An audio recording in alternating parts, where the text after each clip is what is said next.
A gente está com tanto azar nessa questão de gravação que o vídeo para explicar a segunda questão também falhou e eu tive que fazer de volta.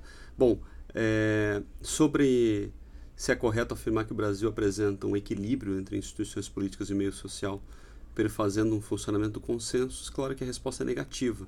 É não, porque o Brasil quebra com o consenso originário, com a relação entre o corpo político e a formação do Brasil, o comprometimento originário de direitos, liberdades e tudo mais, que fica marcado na Constituição de 1824.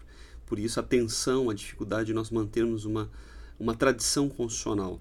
A nossa quebra constitucional ela é muito contínua, muito repetitiva e ela corresponde a praticamente ciclos políticos. Isso faz com que a gente não consiga ter uma permanência de longínqua, né, de tradições. A gente fica sempre fadado a uma alteração.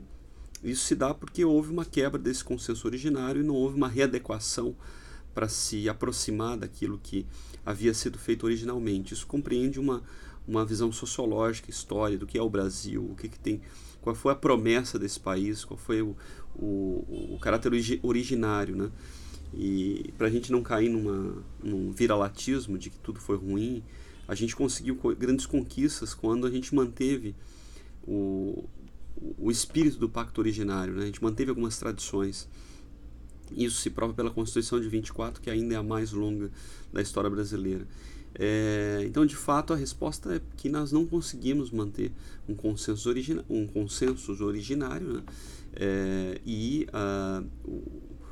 As constituições a partir da República, a partir da Constituição de 1891, elas foram bastante frágeis, né? Elas duraram pouco tempo, todas elas tiveram uma fragilidade muito grande, se a gente comparar com a de 24, sobretudo.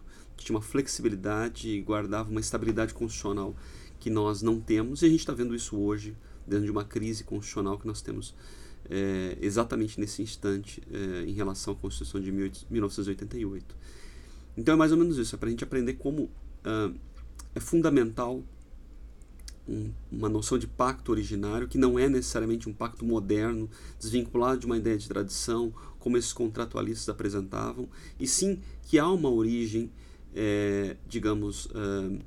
dentro de um princípio de soberania, em que é preciso haver um consenso entre a autoridade política e a vontade popular, digamos assim, a vontade desse corpo político.